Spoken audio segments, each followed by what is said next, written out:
మీరు చెప్పండి. ఇప్పుడు దేవుడు ఉన్నాడు, తీర్పు ఉంది, నరకం ఉంది, పరలోకం ఉంది అని నేను నమ్మానండి. చచ్చిపోయాను, తీరా చూస్తే అక్కడ ఏం లేవు. ఇప్పుడు నాకేమన్నా ప్రాబ్లమా అని అంతే అడిగాను. ఒకవేళ తమ్ముడా నువ్వు చచ్చాక నీ నమ్మకమే నీ కర్మగాలు తప్పై, నా విశ్వాసమే నిజమై, నువ్వు లేడు అనుకున్న దేవుడు ఉండి, ఆ జడ్జిమెంట్ ఉండి, ఆ నరకం ఉంటే నీ గతి ఏంది అని అడిగా. ఇక సౌండ్ లేదు,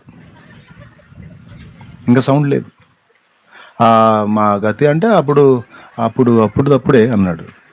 దిమాక్ లేనోడు అప్పుడప్పుడు ఆలోచించుకుంటాడు. నాకు మైండ్ బాగుంది కాబట్టి ఇప్పుడే జాగ్రత్త పడ్డానని చెప్పి. అప్పుడప్పుడే అని అప్పుడు పోయి ఇట్లుంటుంది అనుకోలేదండి. ఇదేంది ఇందులో తీసుకెళ్ళేస్తున్నారు, తూచి నేను ఒప్పుకోను అంటే. గోళీలాట కాదురా పిచ్చోడ, మళ్ళీ ఆడటానికి.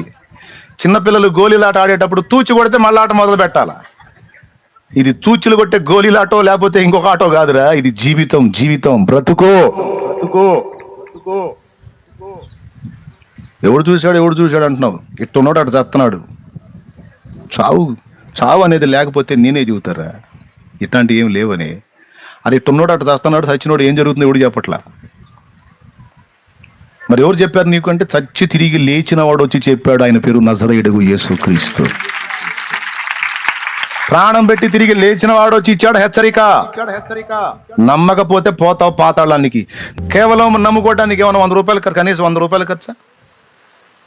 ఏ సేవకుడైనా పైసలు అడిగాడా బాప్తిస్మం ఇవ్వాలంటే 10,000 అయింది అన్నాడా అంటే తేడా, పాస్టర్ తేడా. పొర్రపాటును కూడా అనడు. ఒకవేళ అన్ని డబ్బులు వసూలు చేస్తే లాగి తంతాడు, రేపు అక్కడ నడుము తిరిగేటట్టు తంతాడు ఆయన. దౌర్భాగ్యుడు. ఎవడు అడగమన్నాడు నేను డబ్బులు?